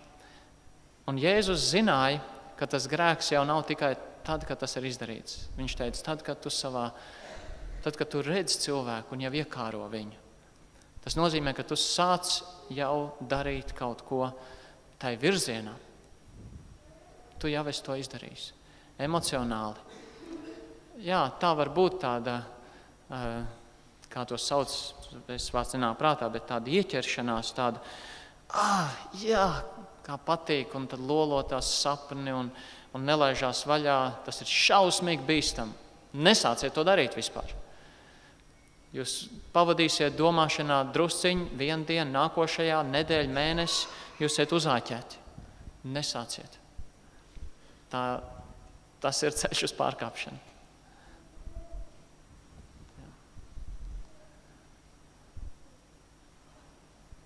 Pārmaiņas pēc atbildu. Ko nozīmē vārds atpestīts, jeb ko nozīmē būt atpestītam un kāds no tā labums? Atpestīts nozīmē paņemts nos no kaut kā, jeb ielikts kaut kur.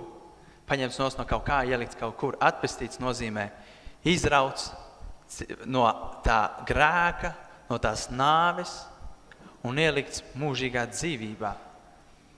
Kad mūsu grēki ir piedoti caur Jēzus Kristus asinīm, tas nozīmē, ka mēs esam atpestīti, ja Jēzus asins ir nomazgājuši mūžus grēkus. Un kāds no tā labums? Labums ir ļoti ilgstošs, viņš ir mūžīgs, viņš ir patīkams. Bībele neapraksta daudz, kāds no tā ir labums, bet ir rakstvietas, kuras to saka, kas neviena cilvēka prātā nav vienāds, un ko neviens nav redzējis. To Jēzus ir sagatavojis tiem, kas viņu mīl. Citiem vārdiem sakot, visu to labo, pat ko mēs pat nevaram savus prātus iedomāties, Dievs sagatavojas tiem, kuri ir atpestīti. Un piebildu vēl pie tā, kas tad to sagādā? To sagādā pats Dievs, jo cilvēks, kas nav pestīts, viņam nav Dievs, viņam nav Dieva gara. Tas, kas ir pestīts, pats Dievs iemājo viņā caur savu svēto garu. Un Bībele saka, ka tas cilvēks vairs negrib grēkot, jo Dievs ir viņa dzīves centrā. Vai ir labums? Protams, ka ir labums. Ja cilvēks, kurš ir grēcinieks, viņš grib grēkot, viņš ir vājš, bet viņš nespēja pacelties, tad cilvēks, kurš ir atpestīts, viņš var iekrist grēku, bet viņš negrib tajā palikt. Viņš nekad nejutīsies labi. Un Dievs viņu atkal gribēs restaurēt, celt augšā, lai viņš dzīvo Dieva godam. Viņam ir citi mērķi, viņam ir atjaunotas emocijas, atjaunota griba, atjaunotas iespējas darīt kaut ko pavisam citu. Un tās ir brīnišķīgas lietas, kuras nāk ar pestīšanu.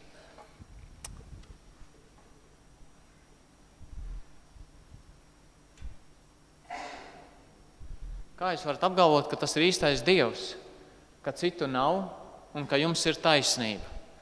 Paldies par atklātību. Jā, tā sajūta vai ne, tas jautājums izriet no cilvēka, kurš netic nemaz. Jāsaka tā, vai Dievu var pierādīt? Es nevaru pierādīt to, ko varbūt cilvēks nav gatavs godīgi apsvērt, vai tas tā ir vai nav. Šeit gan būtu jāsāk tā atbilde ar domāšanas veidu. Es atceros kādu gadījumu 15 gadus atpakaļ Agenskalna ģimnāzijā. Rīdzinieki. Kāds no jums mācās Agenskalna ģimnāzijā? Nē. Bet tur bija ļoti interesanti tikšanās man ar tiem studentiem, un daži no viņiem bija tādi, kuri apšaubīja jebko. Un vai ir dzīvojis Kārlis Ulmans? Kā jūs var zināt? Kā jūs var zināt, ka tā ir patiesība? Vai ir tādas un tādas lietas pasaulē? Kā jūs var zināt? Varbūt tie visi ir meli. Teiksim, izejot no tādas domāšanas, kad apšaubīt jebko, tas nozīmē apšaubīt savā ziņā realitāti, vai ne? Tas ir diezgan muļķīgi, jo ir pat tāda reliģija, kristīgā zinātne, tā ir vesela reliģija, kur apšauba realitāti. Interesanti, ka šie cilvēki, kas apšauba realitāti, apstājās pie sarkanās gaismas. Jo tai brīdī viņi tic, ka ja viņi neapstāsies, būs problēma. Gara atbild uz vienkārši jautājumu. Jautājums ir, vai jūs esat gatavi, kas to jautājumu uzstāda varbūt līdzīgi, rēķināties ar faktiem. Ja fakts ir tas, ka realitāte ir reāla, tad sāksim ar Jēzu Kristu, kuru varēja redzēt. Nesāc ar Dievu, sāc ar Kristu. Vai tu tici, ka Jēzus ir dzīvojis? Vēsture saka, jā, viņš ir dzīvojis. Ja viņš ir dzīvojis, dažas iespējas, ka viss, ko viņš ir sacījis, ir patiesība, vai tas, ko viņš ir sacījis un darījis, ir meli. Divas iespējas.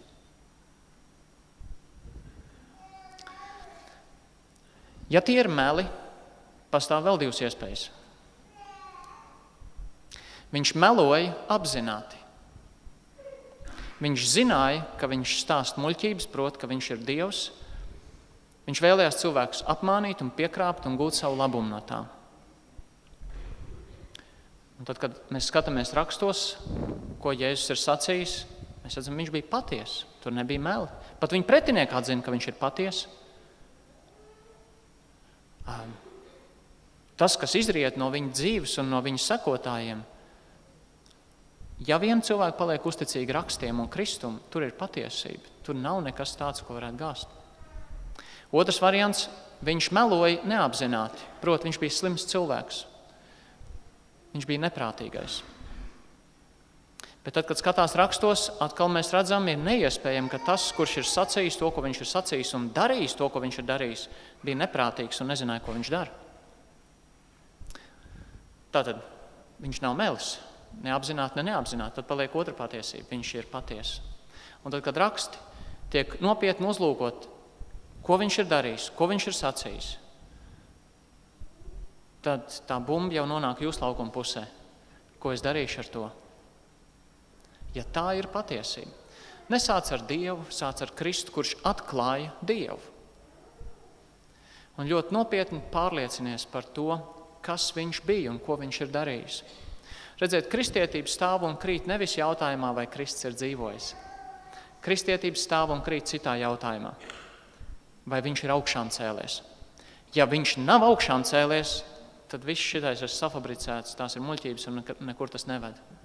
Bet ja viņš ir augšām cēlies un ir Dievs, kurš atklāja mums Dievu tēvu, tad labāk ar to rēķināties.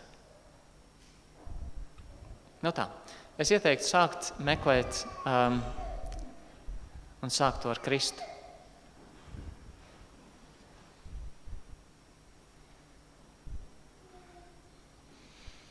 Cik ilgā laikā var saņemt žēlstību?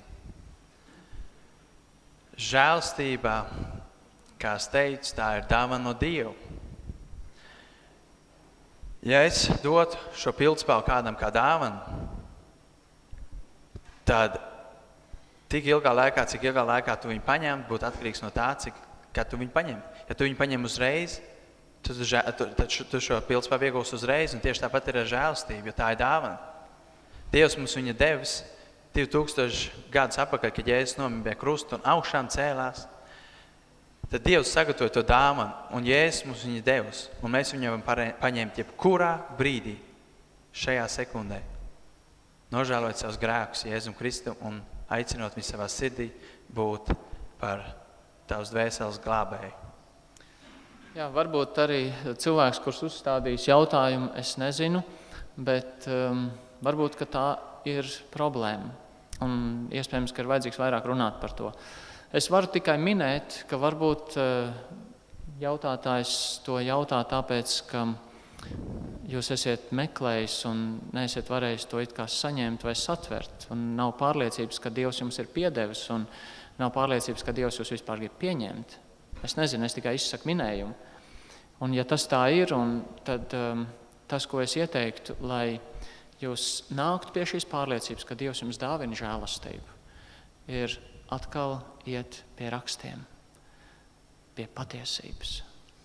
Un Bībele saka, ka ticība nāk no sludināšanas. Tas vārds nozīmē no tā, ka mēs nākam saskarē ar vārdu. Ticība nāk no sludināšanas. Un dažreiz ir grūti saņemt žēlastību un ticēt žēlastībai, tāpēc, ka mēs maz zinām Dievu apsolījumus un Dievu vārdu. Lai saīsinātu to laiku, varbūt priekš sevis, meklē rakstus, lasi rakstus, iepazīsti Dievu, iepazīsti Kristu, kurš atklāja mums Dievu. Un tas būs pamats tam, lai tu noticētu žēlastībai. Bet varbūt ir arī citas lietas, un tāpēc es vienkārši aicinu, ja jūs gribētu, mēs varam runāt vairāk par to.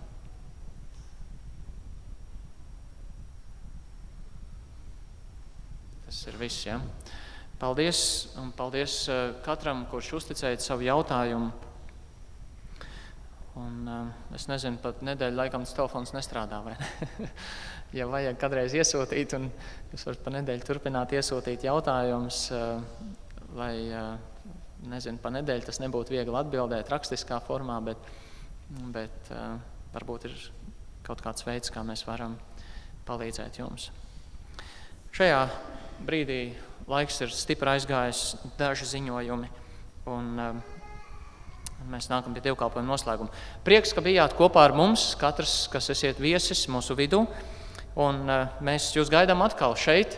Šī nav vieta tikai, lai atnāktu uz pasākumu, bet šī ir vieta, kur mēs sastopamies, lai būtu vairāk kopā viens ar otru. Un, ja jūs, kas esiet viesi, saņēmāt to aploksnīt un jūs atrodat tur iekšā arī uzaicinājumu, ja jūs vēlaties būt ar mums turpinošā kontaktā, kaut ko runāt vai kaut ko vairāk, tur ir iespēja aizpildīt arī mazu lapiņu un darīt mums par sevi zinām. Un to lapiņu, ejot ārā no baznīcas, vienkārši iedodiet tiem vīriem, tur tādi rakstīts kārtībnieks, iedodiet viņiem tālāk, ja viņi to nodos mums. Šodien pēc dievkalpojuma sadraudzība. Nesteidzieties prom, tur ir iespēja vēl kaut ko drusku uzkost un padzerties un pabūt vēl kopā un tuvāk iepazīties. Un mums būs prieks jūs iepazīt. Nākošajā nedēļā, pirmdienās 9 lūkšanas svētbrīdis, trešdienās 18 lūkšanas svētbrīdis, ceturtdienās 5:30 vakarā Bībeles studija, 6:30 mācāmies, kā citiem cilvēkiem liecināt par Jēzu Kristu Toma vadībā. Piektdienas vakarā 5:00 pēcpusdienā nāk jauniešu korīts uz mēģinājumu, 6:00 Bībeles studija un 7:00 jauniešiem pasākums. Katru piekdienu 7:00 vakarā. Lūdzu, jaunieši, ņemiet to vērā, aiciniet līdzi savus draugus. Sestdien 11:00 iespēja iet uz ielām un citiem pastāstīt par Jēzu un dalīt kādas traktāts informāciju. Un nākošajā svētdienā 10. lūkšanas svētbrīdis 11:00 valsts svētku dievkalpojums arī mūsu dievnamā. Nāksim paši, aicināsim citus. Tu vēl kaut ko teiksi, jā? Bišķiņas vienkārši par jauniešiem. Jā, draudzes, lūdziet par mūsu jauniešiem, jo viņi tomēr ir mūsu nākotne. Un jaunieši esiet mīļi gaidīt piekdienas 7, kur mēs ne tikai runājam, un tas nav kā gluži dievkalpojums, bet drosmi arī es, un tās ir diskusijas, un esiet atvērti un nebaidieties, jo mēs pārspriežam lietas, mēs tur būsim arī tikai vienīgi jaunieši. Un vēl viena lieta, ko es gribēju atgādināt. Mums bija tāda lieta, ko mēs sarunājām ar draudzes māsām par radīšanu un tiem cimdiņiem. Paldies, es jau šodien saņēmu pirmās zeķītes. Bet es lūdzu tās māsas, kuras vēl joprojām turpina un grib adīt. Man vēl joprojām ir dzīve, ļoti daudz, un vēl joprojām ir daudzas rociņas, kurām var uzadīt cimdiņas. Un tas, laikam, arī viss no manas puses. Paldies. Un tūlīt pēc dievkalpojuma beigām draudzes diakoni, visi, kas ir diakoni, lūdzu uz īsu tikšanos šeit priekšā šajā labajā baznīcas pusē. Ja? Tūlīt pēc dievkalpojuma diakonu uz dažu tikšanos. Un arī sadraudzība tur Svētdienas skolas dzīvoklī, iespēja iet un ēst pusdienas un tā tālāk. Jā. Paldies! Tagad mēs vēl dziedāsim pēdējo dziesmu, un tie, kur vēlas, tie ir piecelties kājās, un tie, kur vēlas, var sēdēt, bet ar to dziesmu mēs slavējam Dievu. Tāpēc arī varbūt padomājiet, tie, kur grib sēdēt, varat tikai kaut vai padomāt par vārdiem un klausaties.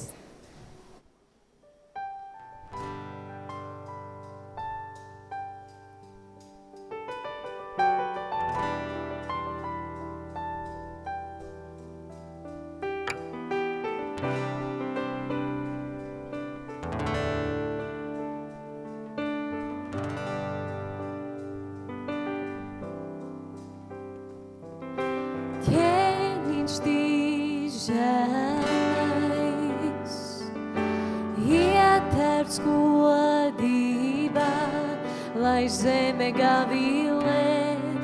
zeme gavilē, viņš kaismas požākā un tumsa paslēpjas, kad atskan viņa balss, cik liels ir mūsu Dievs, ciedi līdz, cik liels ir mūsu Dievs, lai visi redz, cik liels ir mūsu Dievs.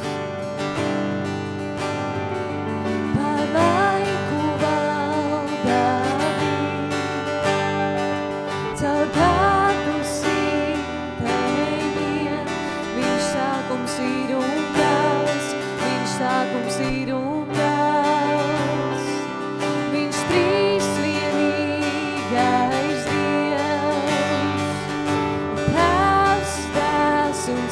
svētais gars, viņš lauva ir un ņērs, viņš lauva ir un ņērs.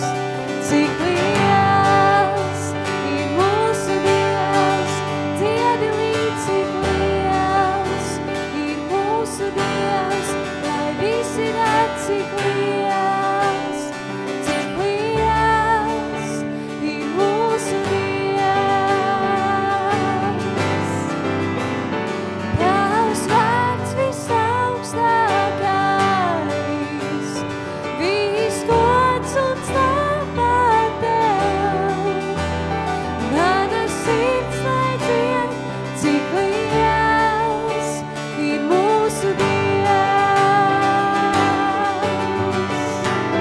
Tavs vārds visaugstākais, viss gods un slava tev.